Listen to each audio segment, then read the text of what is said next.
I'm going to start this one off with an apology to Rick Walker from Maverick Multimedia, because I had said in my previous video entitled We the People that Rick was running a PSYOP based off the fact that he had worked for CTV. However, just because somebody had worked for CTV or otherwise, it doesn't make them an operative.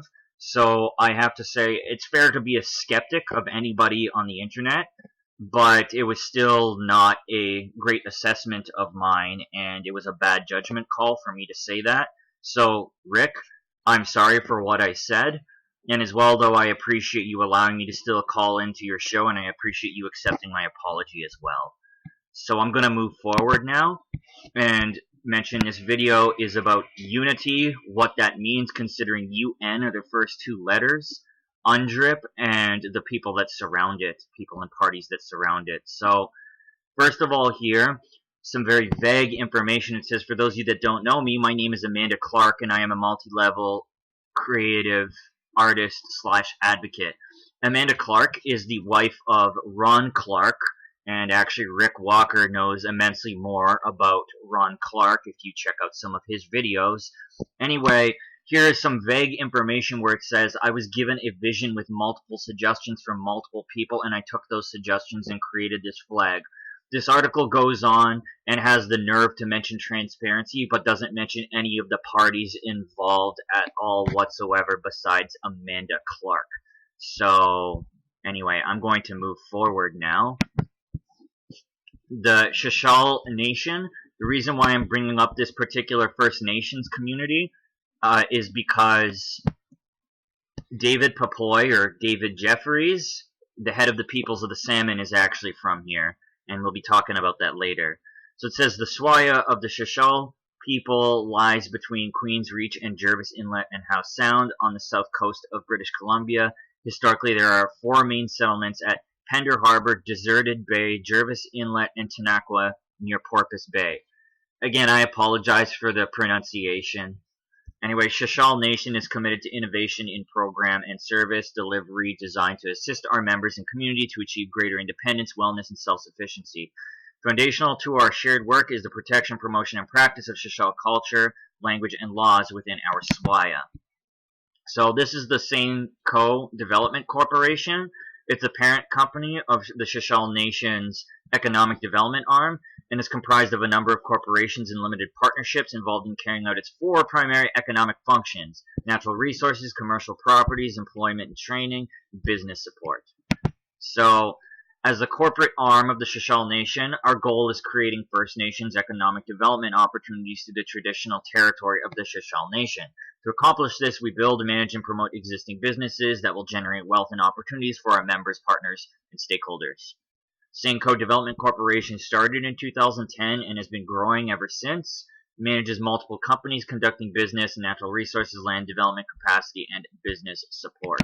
So this right here, it says that this particular group, it's referring to Peoples of the Salmon, by the way, appears to be the brainchild of two people plus assorted bit players.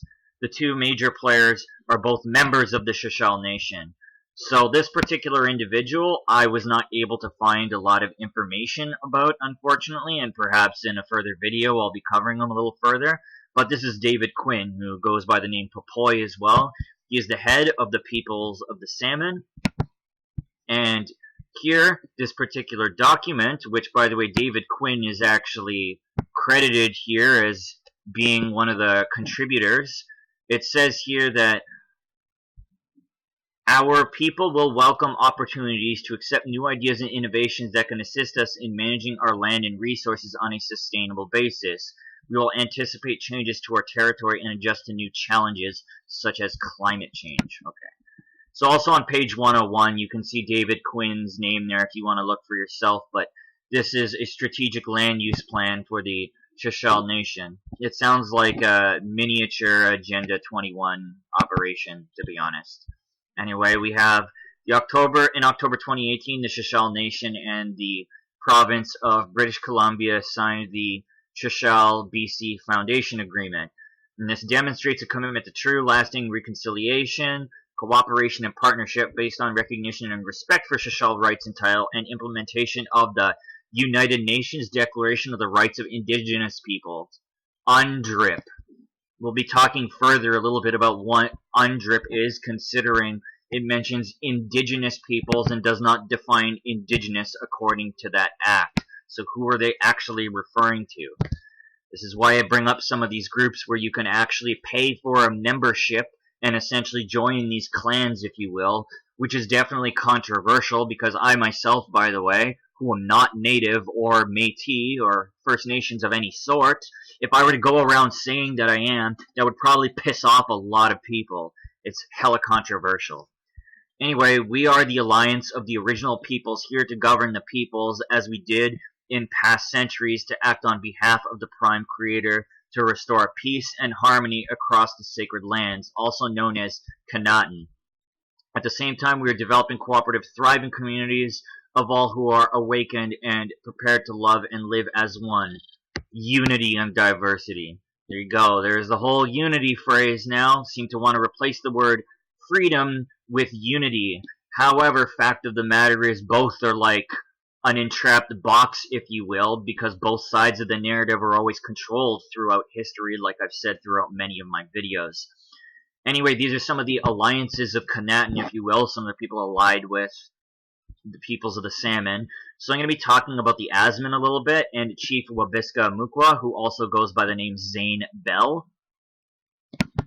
So, first, before I even talk about the Asman, I want to actually bring up the fact that peoples of the salmon here apparently do not support UNDRIP and are standing against it at face value at the very least anyway. So, bear that one in mind. And the Asman, if you will, which is the Anishinaabeg Solutrean Métis indigenous nation, they have a lot of people and representatives all over the world, and I don't know the repercussions of that, but what I will say is that according to various groups and people, what I'm hearing, Turtle Island, as referred to, Turtle Island refers to North America, South America, Central America, and the Caribbean. So, I think in all honesty, despite the fact that, I'll be honest, I'm quite ignorant about First Nations culture and don't know a lot about the stories of Turtle Island. However, I think this term is being thrown around in the freedom or unity movement or whatever you want to call it in order to desensitize people to when UNDRIP actually unfolds in its fullest. So, right here we can see Zane Bell, or Chief Wabiska Mukwa, who I was talking about earlier, and we can see that he is pictured with former Governor General of Canada, and we can see that he took a trip in 2009 to Bolivia for a climate change conference, and we can see he's doing a lovely Masonic handshake with Hugo Chavez over here, former dictator of Venezuela. This guy in the back is the current president of Venezuela. His name is Maduro, I think. And then you have presidents, I don't know if they're former or current, Ecuador and Bolivia. So, from what I understand, the president of Ecuador, Bolivia, and Hugo Chavez were all kind of like a liberal coalition, from what I understand. And I also want to point out some of his honors here. It says, Sovereign Hospitallers Order of St. John of Jerusalem, otherwise known as the Knights of Malta, and you see Zane Bell's name right here. I've always said that all roads lead through Rome, and generally speaking, you can always trace something through the roots of the Jesuits or the Knights of Malta. So I think that this is pretty interesting to have somebody leading a group that affiliates themselves with the freedom or unity movement, whatever you call it, and he's a member of the Knights of Malta. Anyway, the reason why I'm bringing up this Freemasonry over here is because I'll go back and show you a little photo here, especially of him shaking hands with Hugo Chavez. Bear in mind the one finger that is extended here. The negative sign is made by extending the right arm, forming a square at the elbow, holding the hand, pointing upwards, the first two fingers extended and the other fingers and thumb clenched. It is given whether you see a brother do or about to do anything contrary to his interest in buying or selling, etc. It means desist. And the brother who receives the sign is bound by his oath to pause and reflect. The sign of appropriation is given by holding up one finger in the same manner. It is given whenever you wish secretly to advise a brother in any traffic or dealing to his profit or interest. It means proceed.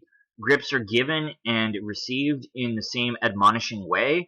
When you take the hand of a brother, if you grip him in the center of the hand with 2 fingers, it means desist. If you grip him with 1 finger, it means proceed.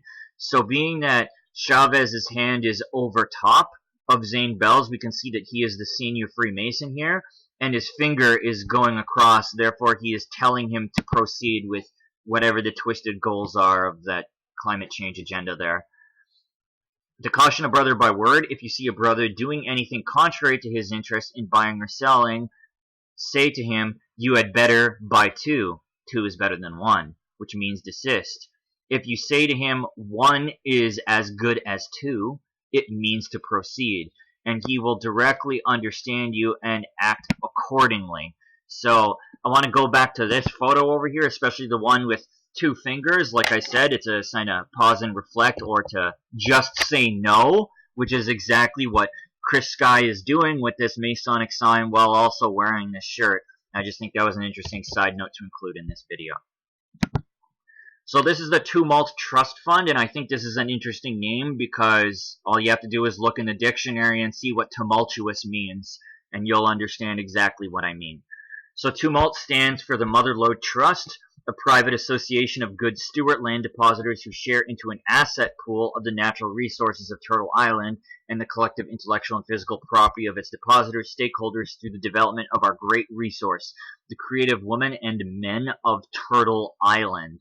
It sounds very much like a trust fund, and I can't help but thinking about how the Templars created various trust funds and all the various banking practices that we know today. So as well, I just want to say here, talk about where Tumult actually goes. Here it says, Tumult operates pursuant to indigenous laws per UNDRIP, including arbitration. So UNDRIP does not define what indigenous is, like I have been saying, and like Rick Walker has been saying on Maverick Multimedia. It does not define what indigenous is and uses it throughout the act. And Tumult operates according to the indigenous laws per UNDRIP. Now this is interesting because apparently Peoples of the Salmon is opposing UNDRIP, yet fact of the matter is they're aligned with the Asman.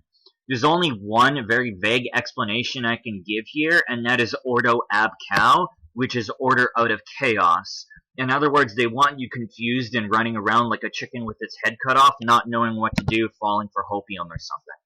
So now I'm going to talk about the prophecy of the 8th fire and what that means here. According to the Asman anyway, it says the 8th fire launches a golden age that predicted peace on earth. According to the prophecy, it is at this time that the new people will emerge and, as described above, be given a choice between 2 roads. One road that faces the light-skinned race, as described by other nations, is the road to technology, and the other road leads to spiritualism. As the prophecies point out, the road to spirituality represents the slower path that traditional native people have traveled for eons and are now seeking this road again. The earth is not scorched on this trail, and the grass still grows there. In the prophecy, if they choose the right road, then the 7th fire will light the 8th and final fire, an eternal fire of peace, love, brotherhood, and sisterhood. Sounds fraternal to me. Their steps will take them to the elders, the wise ones, who they will ask to guide them on their journey. Are we the new people? This is our awakening and time to remember what we have forgotten about living well with each other and with all life on earth. Let's come together to co-create the new way, our new earth, uplift and raise our spiritual enlightenment that is needed for the trek ahead. So, a uniting of different races is what I'm seeing here, and this sounds very much like kind of a Marxist agenda, if you will, considering fact of the matter is a lot of these, we'll call them fake native groups or fake Métis groups. If you pay for a membership and then start telling people you're native or Métis when you're actually not, that's probably going to cause a lot of controversy and, for lack of better words, piss a lot of people off. And then as well, it talks about here uplift and raise our spiritual enlightenment. This all very much sounds like New Age stuff, which has its roots in Aleister Crowley's teachings, actually. Look at Thelema, if you really want, although Thelema is something of Aleister Crowley's that is really disgusting, and I refuse to talk about it here, unfortunately. So, the United Nations Declaration on the Rights of Indigenous Peoples was adopted by the General Assembly on the 13th of September 2007 by a majority of 143 states in favor and 4 against. Those 4 against were Australia, Canada, New Zealand, and the US. Now, however, years later, the 4 countries that voted against have reversed their position and now support the UN Declaration. Today, the Declaration is the most comprehensive international instrument on the rights of indigenous peoples. It establishes a universal framework of minimum standards for the survival, dignity, and well-being of the indigenous peoples of the world, and it elaborates on existing human rights standards and fundamental freedoms as they apply to the specific situation of indigenous peoples. And again, the definitions in UNDRIP, there is no definition for what indigenous means. So I'm going to talk about the rights, in air quotes, given to that of, in air quotes, indigenous peoples. I'm only going to mention Article 1, 3, and 5, because I think those are the most significant that jump out at me. But it says, indigenous peoples have the right to the full enjoyment as a collective or as individuals of all human rights and fundamental freedoms as recognized in the Charter of the United Nations, the Universal Declaration of Human Rights, and international human rights law. Indigenous people have the right to self-determination. By virtue of that right, they freely determine their political status and freely pursue their economic, social, and cultural development. Indigenous peoples have the right to maintain and strengthen their distinct political, legal, economic, social, and cultural institutions while retaining their right to participate fully, if they so choose, in the political, economic, social, and cultural life of the state. So, my mind jumps to all kinds of possibilities with no definition of indigenous again. And fact of the matter is, there's apparently a right to self-determine and determine your political, economic, social, and cultural status. So, all in all, it sounds very much like you're giving a large amount of control to a group of people that you can designate who and what they are, being that indigenous has no clear definition. And fact of the matter is, a lot of these, we'll say fake native groups, if you will, you can pay for a membership and identify as indigenous, native, Métis, one of these things, right? And so it just leaves things way too open to interpretation. And unfortunately, the only explanation I can give there is ordo ab chao, which is Latin for order out of chaos, as these people want you running around like a chicken with your head chopped off, not knowing what to do, and probably falling for hopium as well. So, be your own hero, is what I'm going to say. Anyway, this video I spoke about a little bit in my previous video entitled We the People, and I was talking about constitutional conventions because I mentioned this guy Richard Q, who had done a Masonic sign and a few buzzwords.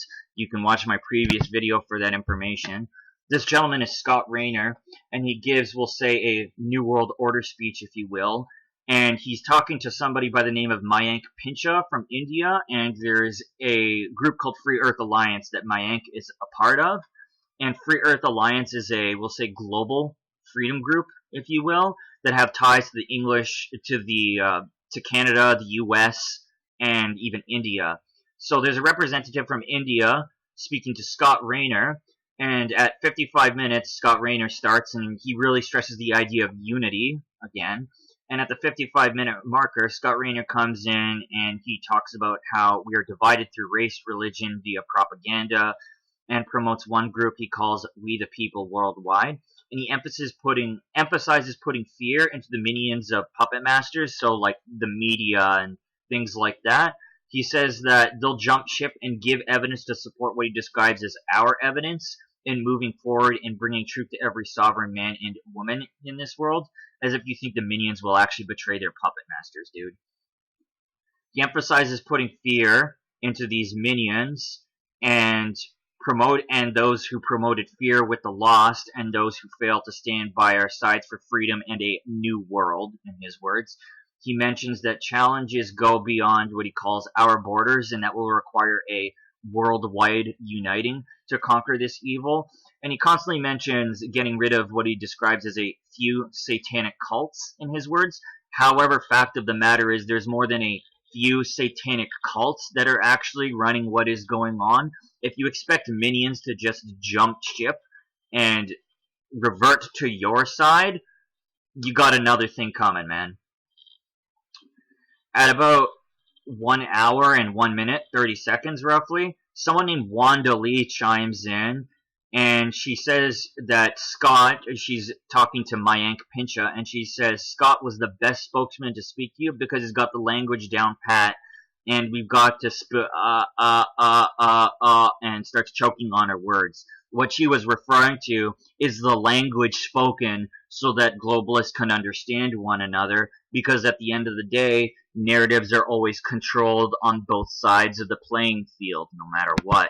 And giving an example of that, actually, I've already spoken about Louis Royale in my Colin Ross video, but I bring up Louis Royale because not only is he related to Justin Trudeau by being the fifth cousin 3 times removed, Colin Ross claims to be related to Louis Royale, and same with that figure Zane Bell, who I'd showed you doing the lovely Masonic handshake. Anyway, if you want to look at the ancestry here, you can, as links will be in the description. But we can see here that Justin Trudeau comes through the Sinclair line with his mother there, and it's through the Sinclair line going up that he is related to Louis Royale. So, all in all, history is controlled on both sides. The narrative is controlled on both sides. And it's best off we realize that in order to move forward, because you actually can't move forward unless you know the whole truth and nothing but the truth, right? So, I want to close with actually something positive here, because I had a discussion with a friend who said, I don't really offer a lot of solutions, and I'll be honest, I really don't. You know, at the end of the day, you do have to be your own hero and do things like grow your own food and find a form of self-management, if you will, self-sufficiency. This gentleman here, Scott Snitzer, I'll scroll down so you can see his name over there. He gives some really good advice about what to do if you're either under surveillance or just simply about healthy living, actually, and how to keep a well-balanced life. So, anyway, I just want to close and say thanks for listening, and as well, Rick Walker, thank you for allowing me to call into your show, and again, I apologize for my previous video. It was a mistake in judgment. Anyway, thanks for watching, everyone.